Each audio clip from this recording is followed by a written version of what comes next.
Good morning. Good morning. Good morning. It is a beautiful sunny day here in Hove. There it is. Is it nice in your part of Hove? Look, the sun is there. It's not there. Oh, I thought Time that lapse. I just thought it was a sun lamp. It's very nice in my part of Hove. Had a nice walk on the beach this morning. Sun was shining. Sea was calm. Look good. I went down to the beach yesterday for the first time in ages, and it was like a sheet of glass, so flat. Yeah. And then I saw someone on a sailing boat, not going very fast because there's not very much wind, but that feeling of like calm. It's got that sense, and you're just bobbing along, floating along through life. Yeah, bobbing through life. There we go. Bobbing through life. Actually, last night we had we run the Soul Cafes. Have you never joined one of I've our never joined them. Have you?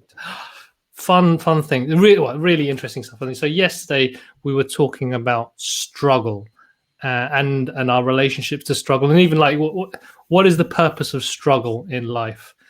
And I had this, in one sense, my takeaway was actually ultimately struggle is we don't want struggle, or it is not useful in terms of some people think, we need to have struggle in order to improve. But actually, I believe struggle is very much around resistance.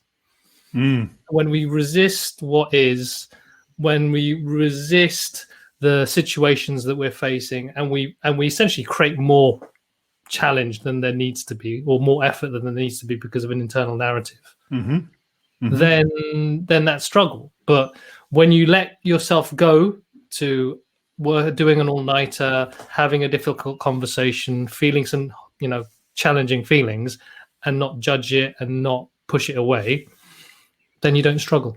Yeah. Have you read any of the psychologist Gabor Mate?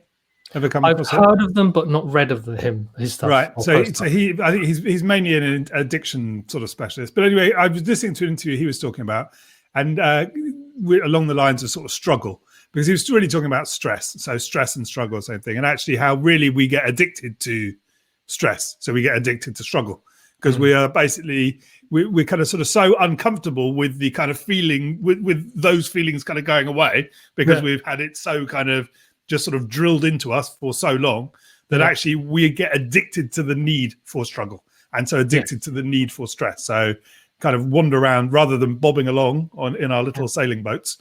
We're actually kind of constantly looking for the storm. Well, that's another point that came up yesterday, was the idea of acceptance. And so one of my stories is like, if everything is going well now, the shit is on its way. Yeah. So suddenly, I can't enjoy this because it's going to be really bad in a bit because of the universal balance that shit and good has to always equal out.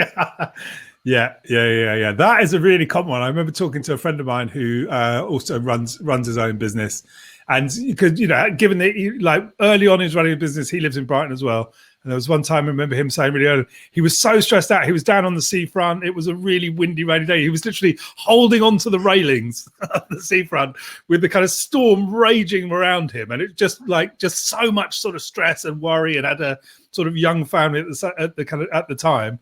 And then there was that kind of point, fast forward several years later, where everything was really kind of good. But he still has that memory in his mind of at some point, the railings kind of storm is going to come back. So I think that's quite a common thing, isn't it? That's trauma, isn't it? That's trauma. Actually, Lawrence just made a little comment here. Enjoyed, I assume, a book. Yes. Body very good. No? Yeah, that's his book, one of his books. Okay, and then there's and what I've learned about this whole idea of trauma being stored in the body, not just the mind. And that how we get a physical reaction to stuff. And I didn't really understand that for a while. But the thing that really helped me connect, at least this real strong connection between something we feel and an experience or a thought, is like listening to like a tune from my teenage days. particularly one that might be involved heartbreak or kind of rejection, and then suddenly brought back physically to that space or that time, and then and maybe smelling the smells, hearing the music, and then feeling that, I don't know, whatever that feeling was, whether it's elation or anxiety, is like, God, that's powerful. Yeah. Kind of buried deep. Buried deep, yes, like our money stories. Very deep. Exactly. Trauma. Our money trauma.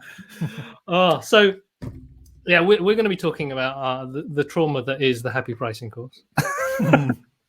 No, this is the last episode in this season. I'm going to call it this season of Waking Up to Money.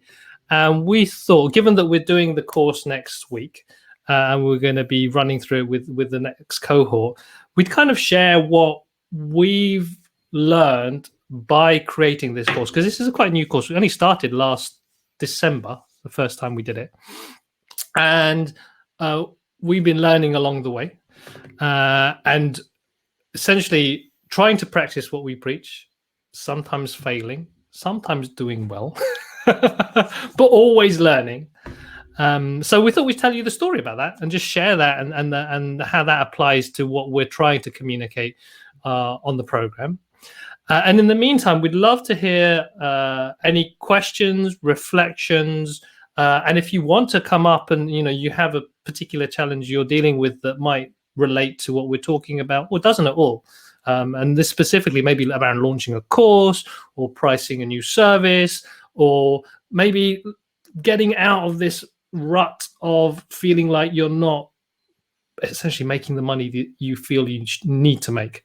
And there's something, you can see it possible, but for some reason it's not happening. So if you're in that position, please just I asked your question in the comments, and we'll invite you to sort of bring you on live to us to have a chat.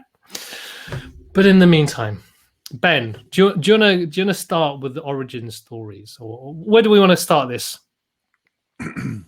Where do we want to start this? That's good. So let's start last year rather than kind of going too far back. Let's talk about your childhood.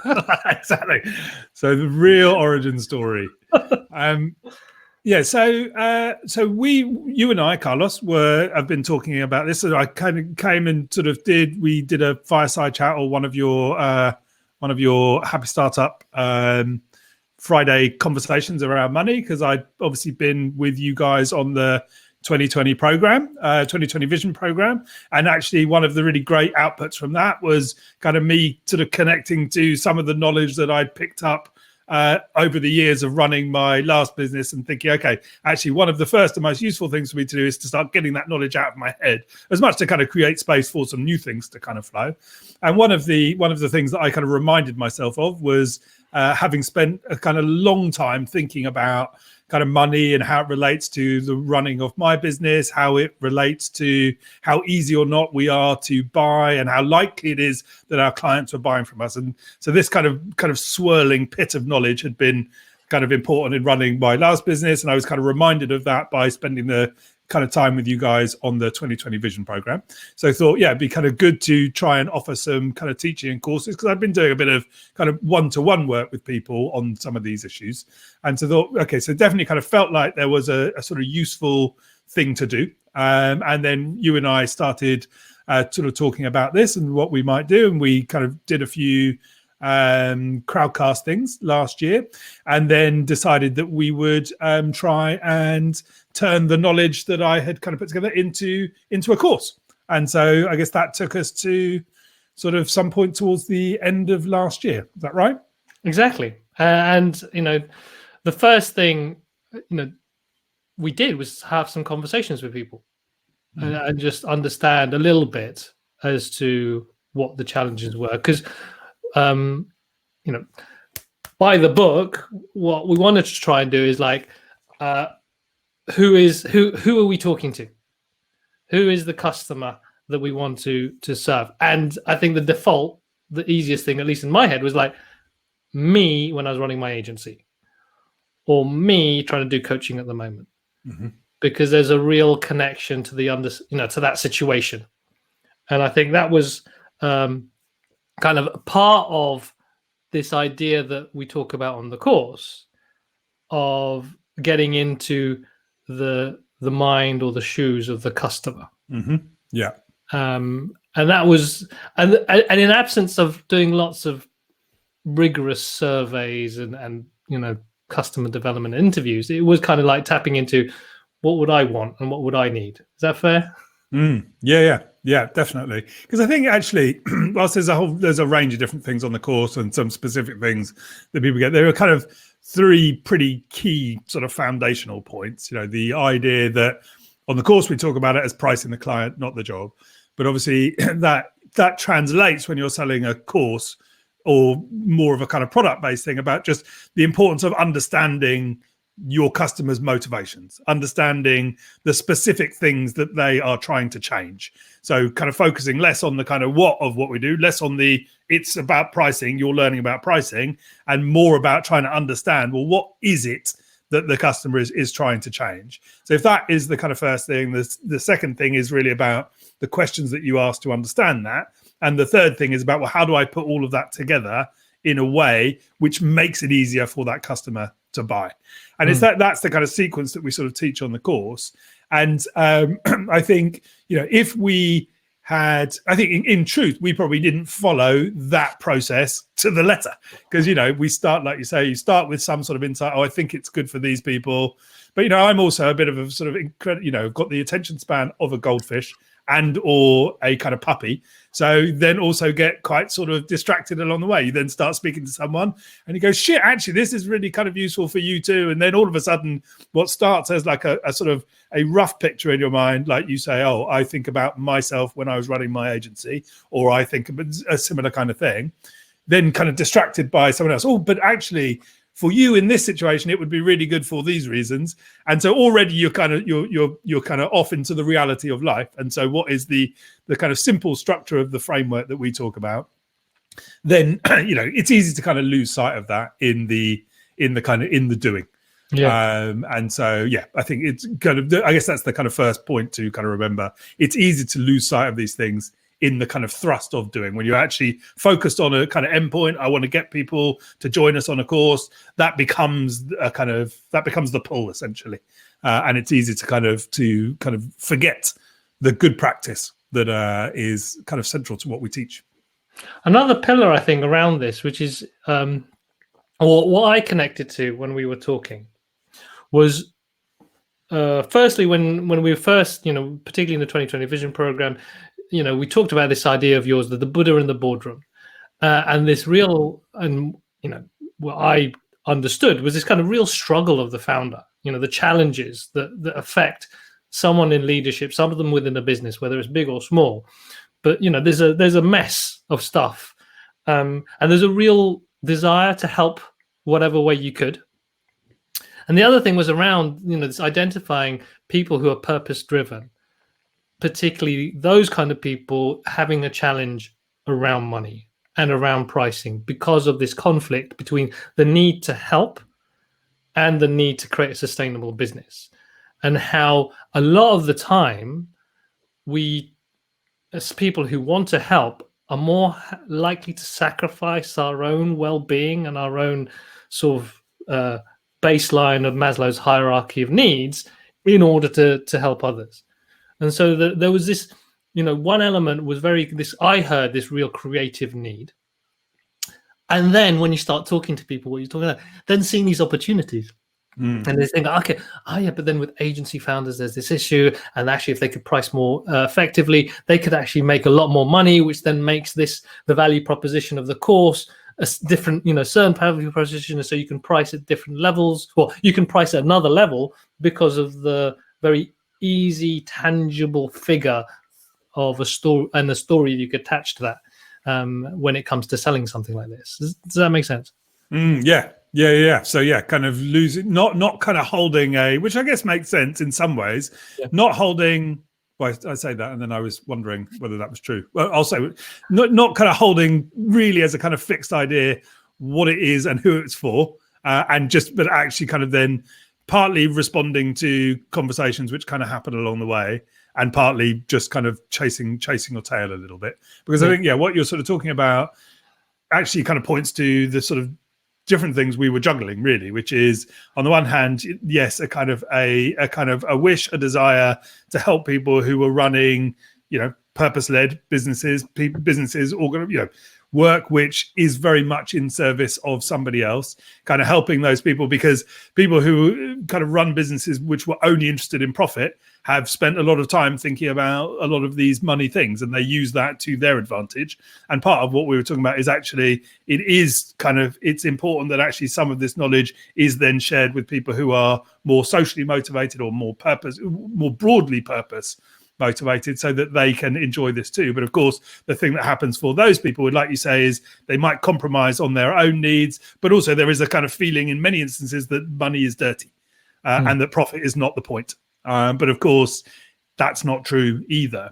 But you see already in that, just as we're sort of talking about it, you can see actually two quite different sort of potential audiences and two quite different outcomes and quite different motivations that those audiences would have. And given that is the first thing that we talk about and teach on the course, really understanding the motivation, really understanding the outcome, really understanding the thing that your customers and clients want to change.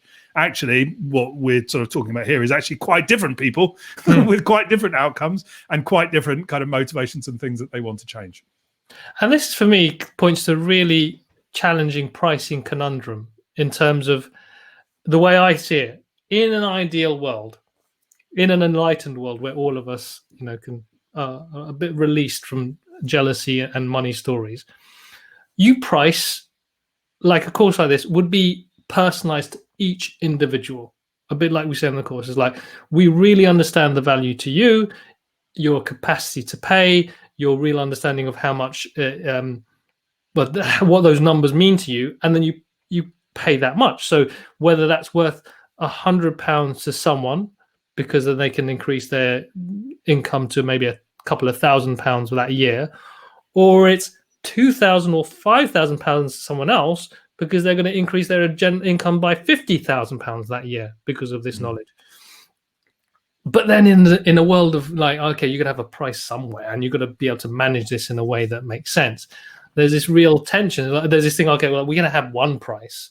But that feels like a bit of a false thing. And there's this thing around trying to navigate, in an ideal world, navigate all the different types of customers. But at some point you have to say, okay, we need to make it simple and easy for people to buy this, which then has to be a certain figure. And that is going to be dictated by a narrowing of an audience. And am I confusing issues there? I'm just trying to maybe just give a bit more insight as to this isn't an easy job. No, not confusing things. But actually, no, you're not confusing things. But now I'm going to confuse things. So, the thing that I was kind of reminded of as you were talking there about, ideally everything would, it would be a kind of pay what it's worth to you. It's in some respects what you were sort of talking about. So the organization that I have, which provides meditation courses and sort of meditation sessions. So that is an organization. The meditation teachings are all in the Buddhist tradition. And so in the Buddhist tradition, everything is provided on dana, on donation, on generosity.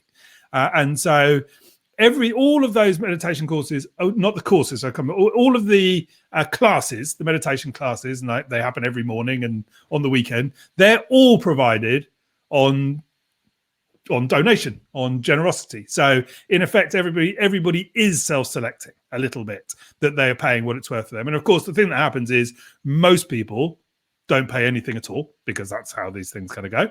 And some people kind of do. But even within that, actually, the thing that we found is if you just left it completely open, people actually were overwhelmed by the choice. So it makes it harder for them to donate. Even if you just do simple things like say it is donation, you can pay whatever you want. You can pay nothing if that's what you want to pay. And here is some kind of three recommended amounts that you might donate. Just the act of closing down people's choice a little bit does make it much easier for them to spend the money, even though there is no obligation on them to do so. And many still don't pay anything at all. But actually, many more do pay when you do help control the the comparisons a little bit more. But I appreciate I've completely veered off. I think you grounded exactly what I was saying here in terms of how we try to make ourselves easier to buy. And this is what I think I think I spun us out a bit, because in an ideal world, like you say, is pay what it's worth to you. But that requires the person who's buying to have a clear understanding of that value. And so for me, what part of this course is about, what I've learned of this course is our job as people who are value creators is to educate the people that we want to help into that understanding of that value for them.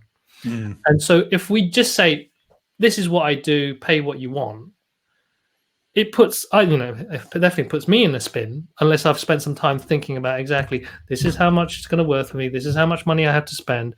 This is where I'm going to go with this program, this course, this garden furniture. It's like whatever it is. It's like you start to, when you have done that thinking, it's easier. But if you haven't, then I think it is on the onus for us to, like we said in the course, ask the correct questions. Really understand through asking questions, not only about helping you figure out the price, but helping the other person understand the real value. Because one of the things that we talk about is dealing with objections. And the classic objection, is like, oh, it's too expensive. Well, I don't have the money. And maybe you can talk a bit to that. What does that mean in reality for a lot of people? Yeah. So the thing around objections generally, so I guess just one quick thing to say just before I answer that specific point. I think, like you're talking about, our job is to, through questions, to kind of to help the person we're speaking to and ourselves understand value.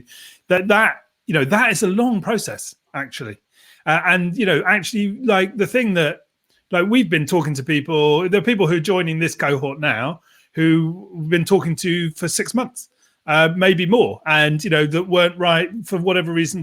Timing wasn't right last time, but the kind of the trust and the comfort and the understanding of what we're doing gets to a point, and everybody kind of gets to that point differently. For some people, like there were people who joined the course last time who there was no sort of real history, so to speak, but there's something in the message which resonates straight away and they're comfortable to kind of do it.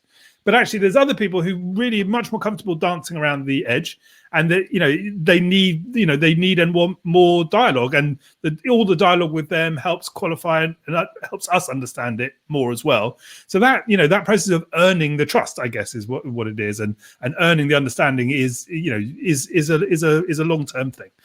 So that was just the one thing. Now you asked me a question. Oh yeah, the objections point. So I think the thing that generally happens whenever we're trying to sell anything is people don't, well, the first and most important thing is people don't like being sold to.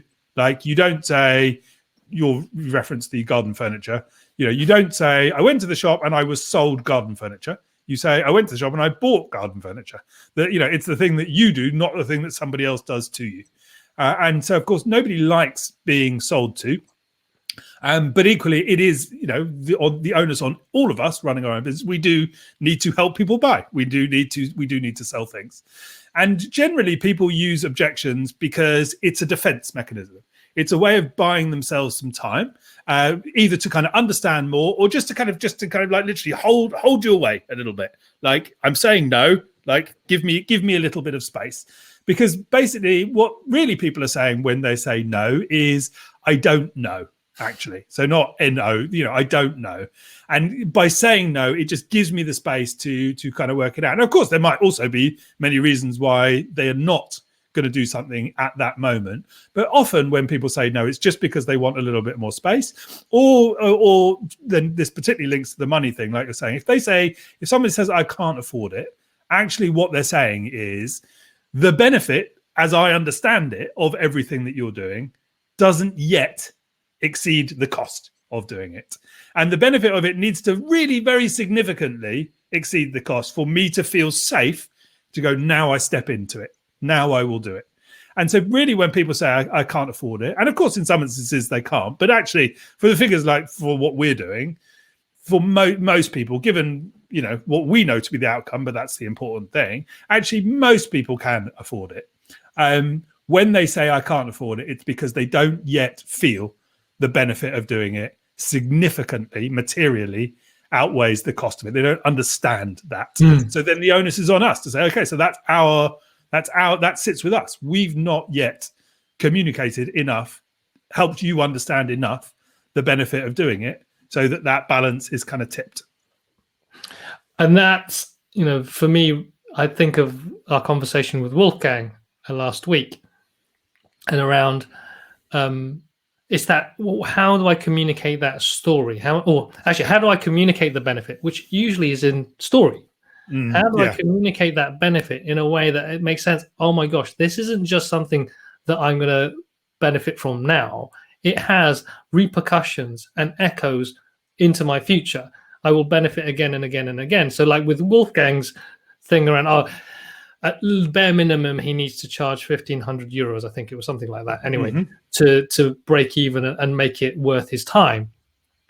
Actually, when talking to the person who's going to benefit from the retreat and thinking, okay, I'm going to go home and I'm going to be less grumpy. My wife is going to be more appreciative of me, and I'm going to feel more happier in my family. I'll be better a person with my work colleagues. I'll probably be able to be more creative, be more energized.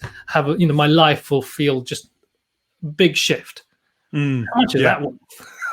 Yeah, exactly. And and actually this came up as well, I think about a month ago. I think David joined us and we were talking about selling coaching. He was selling coaching as well, like a kind of a higher ticket coaching thing.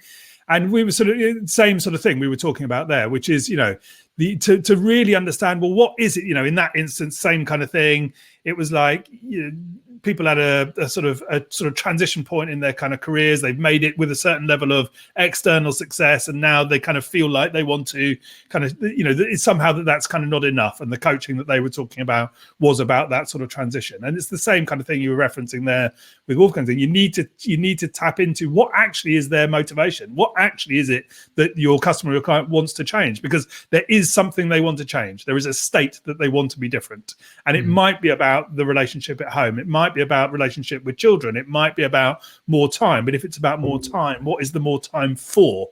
And actually, when you start to get into all of these things, the true motivation is revealed, or is increasingly revealed. And as the true motivation is revealed, you can start to understand actually what the financial value of that is. And it might not be absolute. It might not be as clear as, well, I want to do this, therefore that's worth 20,000 euros or whatever it might be.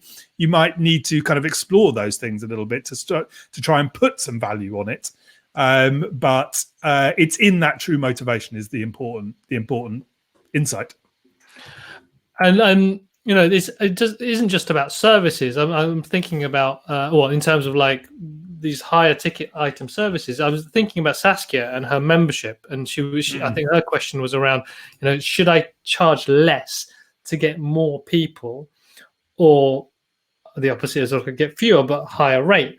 And it reminds me of the post I shared earlier this week about 100 true fans. And there it's really, maybe it is with her community and her courses, it isn't charging maybe 29 euros a month. It could be charging 99 euros a month, or even 199 euros a month, if you understand what is it that, that real shift or outcome, the benefit that people are looking for. And in this post, I'm just trying to have a look at it. Some people just want connection, or they value connection highly, or they want tangible results, so they want steps. Or I think another thing that they talk about here is direct access to you, closer access to you. And so the way, if you are able to tell that story of the outcomes you want to create, particularly in the community, there's a level where you can achieve the outcome but at your own pace, or you can achieve it with a bit more structure, or you can achieve it with me personally helping you. That suddenly opens up your ability to define or create choice, but also tap into, actually, it's about the end goal. It's not about, there's how you get there. There's what you do, but ultimately it's understanding what is that, and how the speed and the outcome of that person, what the person is looking for, what is that, and how do they want to enjoy it in a sense, or get there. I think I might have complicated things a bit more, but I think ultimately is like, rather than saying, okay, it's a community, it's a course, courses cost this much, communities cost this much. For Saskia, is like, I think it was around knitting. I can't remember now. Mm-hmm. But there's something around. That's what it's called. Yes, wool. Yes, wool. Jawohl. It was really about actually, I think, a sense of connection. Is there's something about an empowerment aspect of it. And so with that, how do you use that message to define the value rather than the things? Yeah, so it's useful doing this webinar actually, because when you said that, I remembered one of the things that we spoke about on the course last time, which we need to make a note to talk about this time, which you just articulated there, which is relevant to Saskia, is relevant to kind of anybody who's doing a course and or actually kind of offering kind of things one-to-one. Because what you're talking about there is really understanding people's motivation. And so, like you say, people might be motivated because they want, like you say, they want the connection, that being with somebody is important. For some people, they might just want the knowledge. They might like to do things on their own. Some people are like, no, I don't, don't bother me. I want to get on with this myself. And, or the contrast is that other people, no, I want to do it in dialogue, in conversation. And one of the ways that I remember us talking about the kind of how you translate those different motivations, those different interests into prices is a sort of simple, it's like a kind of I, we, you thing. So either we kind of do this together, which is kind of one of the options, or I kind of sort of teach you to do it, or I do it for you. And so actually one of the kind of the different kind of pricing levels, if you want me to kind of, effectively sit on your shoulder and kind of essentially do it all for you, there's one price tag for it. If you want to kind of sort of explore ways of kind of doing it together, then there is another kind of price tag to that. And if you just want to be left on your own, again, there is a different price tag for that too. And so that sort of is useful because what it's doing is it talks to your customer's motivation. It's not about the thing that you do. They're getting the same knowledge, the same kind of insight, but it's just one of the ways that we talk about understanding how your customer's motivation is the thing that determines what they want to spend. Yeah. For a question I'd have for anyone who would be thinking about doing this course, and even if you're doing it, is like, how much would you pay someone to do this for you, to do your pricing for you? How much would that be in terms of not only cost financially, but your own time and that sense of safety around that choice? Because then you have to find the right person, and you're going to make sure that they're going to do the right work, and you're going to pay them a certain amount of money, and you've got to interact with them to give them the right information. And thinking about it is like, actually, one of the ways to look at this course is, as well as maybe empowering yourself to do it all yourself, you then have at least the grounding, the knowledge to actually, if you're going to take this another level, if you're going to work on this even more deeply, you'll be able to make a decision more confidently, because you'll know what aspects are important to you, and you'll know when someone is telling you something that doesn't actually make sense or isn't going to help your business the way they're talking about pricing. So that's I don't know, it just sprang to mind in terms of talking about what is the cost of not doing something as opposed to doing something, and where is that going to take you to? So yes, gosh, my mind went blank now. Where are we now? It's Wednesday. Still Wednesday. It's still Wednesday. It's Wednesday. We had a few points we want to, we've covered. Okay, price the client, not the job. So really understanding and that messy aspect of like, actually, when you start, we talk about in 2020, start with who, start with you as opposed to someone else. That's an easy place to start, but again, it might not tell you the whole story. So there's something around, okay, really understanding the motivations and the outcomes that your client is trying to look for. Then to do that, you talk about using questions. Yeah, the questions that you have to kind of understand all of that, and so what you learn from that, and then how you put the information together in a way which makes it easy for them to decide. Yes, and I think we touched on this idea. There's different motivations for different people, whether it's speed, whether it's access to you, access to community, whether it's actually I want to do it myself. Those are different indicators of value to different people. And choice is so important. Like, because actually I was talking about in the context of the meditation business that I have, the organization we have, choice is that you are controlling choices, but offering choices, which kind of sounds a little bit like a sort of paradox, but the choice is kind of really important. So yes, you understand who they are and you understand the many different motivations that people have, and you've understood that through the dialogue, through the questioning process that you go through in order to kind of learn about what they are interested in. Then you use that information and you put it together in ways which talk to those different motivations, and that is about the choices that you put together and how you essentially become easier to buy. And so those are the kind of the three components.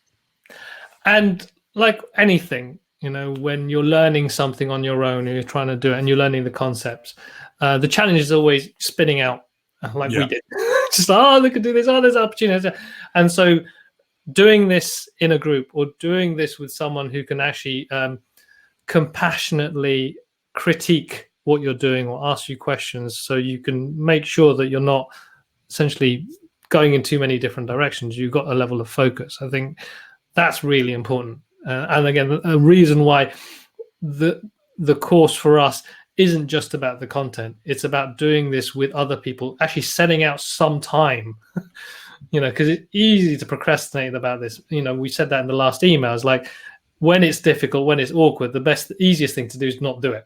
Just I'll just continue. So when you commit to actually spending some time on it, you will learn something and you will make some progress because you are essentially sharing ideas with other people. And a lot of the time we found actually being in that space where you offer help and you offer reflection and guidance to others, you get clarity for yourself a lot of the time as well, because you're essentially trying to teach what you really need to know yourself. Yeah, which is the kind of classic teaching thing, isn't it? Which is why I'm on the course. Me too. And this is kind of why we're doing it. It's like, while we know the concepts, know the ideas, it's like you only really truly understand them when you put your rubber to the road and you actually test these ideas. And we're doing it by doing the Happy Pricing course. We're also learning by helping all of you, by getting people on the course, seeing what works, seeing what doesn't. Because again, there's no silver bullet with this. It's all contextual, depending on who you are in terms of where you want to get to with your business, but also who you're working with, the kinds of impact you want to create, the kinds of outcomes they're looking for, and the different types of markets that you want to address, and that journey. So that's all really interesting stuff as well for us to learn how you tackle this in different ways. Yeah, and all I'd kind of add to that, I know after. I got some feedback after some of the correspondence that we'd been sending out this week from somebody who I do quite a bit of work with, who kind of sort of in a totally kind of abashed way, basically totally picked apart how essentially I was selling the course. Because he's somebody also I've kind of worked with, so he knows what the kind of value of it is. But he basically kind of picked, we basically were kind of selling it in the wrong way. We weren't weren't clearly communicating the kind of outcome. We weren't really identifying actually some of the many really tangible things that people would be able to change as a result of doing it. He called all of the correspondence way too soft, basically. And I think one of the things kind of interesting for me is, this is all a kind of learning thing, because like you say, the act of going to do this, I kind of learn more about how to sell these things because there is kind of usefulness in it, and how we sell things is linked to how we price things.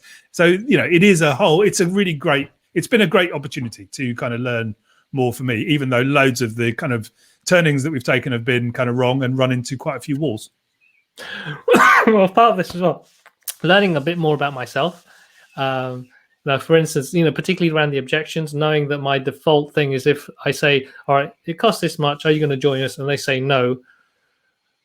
Now feeling like, okay, no is not final. And no, and me getting back to them isn't me being pushy. It's all about learning. Either learning whether they're not 100% clear, or learning that actually the way I've said something, doesn't communicate well. But so that next time I do it, I learn. So if I go back to someone now and say, okay, you said it's too much, actually, this is what we want to help you with. and they come back to me with something. Okay, actually, next time I email someone, I need to bear that in mind in the way I communicate something. Not jump in with maybe the price, or not jump in immediately with a discount, or there are different ways to deal with objections that isn't me negotiating with myself. Yeah. No, exactly. And, it's helpful you say it, because the kind of reminder. So by contrast, the thing for me is a lot of it actually going back to my own kind of money stories, and what actually before, the kind of money was security story.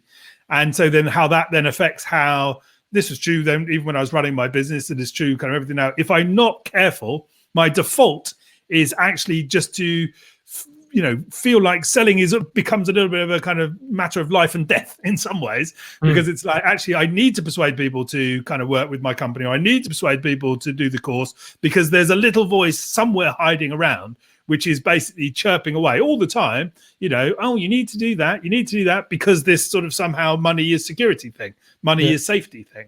And so, same for me in kind of doing these things.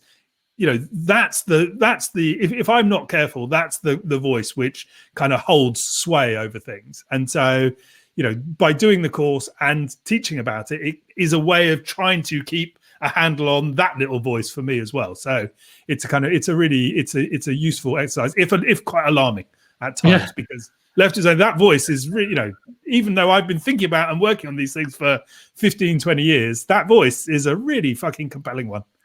It's a strong one. And I was thinking the way you're talking there is like those voices that I might project on other people that don't even have those voices. Yeah, exactly. And so I'm assuming straight away that they're scared to spend some money. When actually, I just didn't tell them exactly what's going on. Or maybe all they wanted to know is like, what time of day is it happening? And I'm like, oh no, I'm taking their money and they're going to feel this. No, I just want to know, is it 1 o'clock or is it 2 o'clock? I've got a meeting and that's why I can't do it otherwise. Exactly. Oh, okay. Well, I hope that's been useful. It's been a bit of a one-way with us today. I don't know. Thank you very much, Saskia, for sharing that. She says, so happy that she's decided to do this course and really figure out she had to communicate her prices with confidence. So that is definitely something that we will help you with. And something I look forward to that. We're really committed to. And I think that combination of Ben's experience really with the money and the pricing, my experience with community and what it means to actually sell community, we feel like we're in a very good place to help you with that. And anyone else, we've been thinking about this course, and as we've sort of done it now, this is going to be the second time, understanding the real value of it. And I'm more and more of the belief, particularly because I'm learning so much, like doing something like this, getting really confident with pricing, how much more you could make in a year, and not in the sense of, I want more money, but then what, like a class, the thing that we start off with the course is like, and then what that will buy you in terms of whether that's freedom, space. For me, the ability to play with courses like this, the fact that we have something like 2020 that we are very confident about and we're able to price quite powerfully, has given myself and Lawrence space to play with other things, and the happy pricing course is one of them, and the waking up to web money one is another thing. And that is not only something that seems to be benefiting me, but I feel like people who are listening to this and using this and working with Ben, it's spreading sort of benefit there. So it isn't like it just concentrates pricing well in one area, just focuses on the business. I think there's a benefit in my eyes anyway that spreads to other areas. So I'm thinking about it in that way, rather than just purely how can I make a more profitable business and put more money in the bank. I don't know any other thoughts around that, Ben, in terms of what happy pricing could buy you. Yeah, well, that's a good question. Maybe we should incorporate that into the course. I think maybe just a final thing on the kind of origin story, because part of the reason I really got into this was actually my own one of the meditation teachers who I've worked with for a very long time. When I started working with him, it's because he ran a course called Work, Sex, Money, Dharma. And so it's basically about the three big pillars of our life: kind of work, sex, relationships, money, and how they relate to Dharma or kind of Buddhist practice. And it was really when kind of on doing that course, I got sight of kind of how important obviously those things are, and they're so important that you can easily not see them. But actually, it kind of shifted a huge amount for me in terms of what I saw and what I kind of understood. And so, to your point, this thing around what we're talking about pricing now, it links all the way back to that. And it's what does more money buy? This kind of opens a door to actually so much about how easily or easeful our relationship is with our work and with the things that we do. And we can see it in our relationship to money. And I think for me, the hope is in doing the course, in spending time on these webinars and thinking about it, is people start to shift that a little bit. The lens shifts a little bit, because in that shift, in that opening up, there is a kind of abundance of opportunity. I love that. The abundance of opportunity. I think more of that in our lives. Yes. Well, thank you very much, Ben. We're looking forward to seeing all of you who are joining us next week are on the Happy Pricing course. And if you're interested in joining us, there's click on the green button and you can sign up today. We are closing enrollment on midnight on Friday.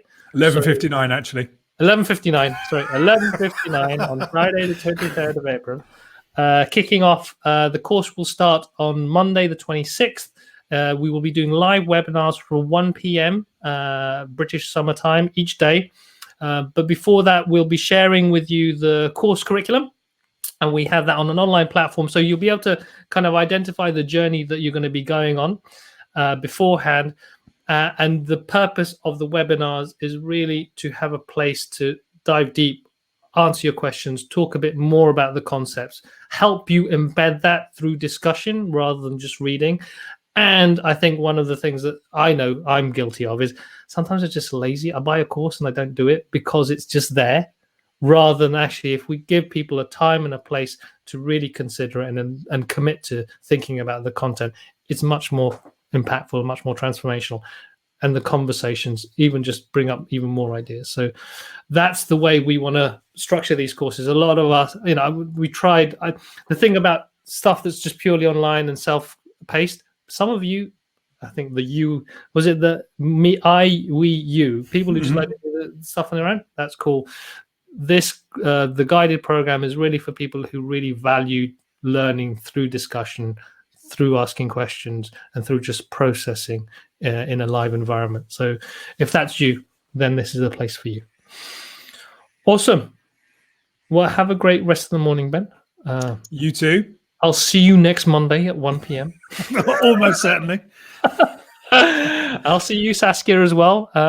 Yes. And thank you very much for listening to this. We are going to take a break from Waking Up to Money for about a couple of weeks, 2, maybe 3 weeks. It again depends on. We'll be asleep to money for a few weeks. We'll need to recharge and re-energize and think about what we would like to talk about next time. I like this is purely by accident. This is a 12-episode season. What do you mean it's by accident? That was planned. When we spoke to the commissioning editor back in January, that was the deal. It was a 12-episode deal. So yeah, it's what they call emergent strategy. Making it up as you go along. So yeah, if you want to catch up on the recordings, you can go from Crowdcast, and if you're on the top left-hand corner, you should be able to navigate all the different Waking Up to Money episodes that we've done in the past 12 weeks. And there's also the podcast. If you go to Spotify and search for Waking Up to Money, you'll be also able to listen along to all of the episodes that we've been recording. So ways to just catch up while we're away. So don't worry. Don't worry. Otherwise, we will see you soon and have a great rest of the week. Thank Cheers, you. Bye-bye.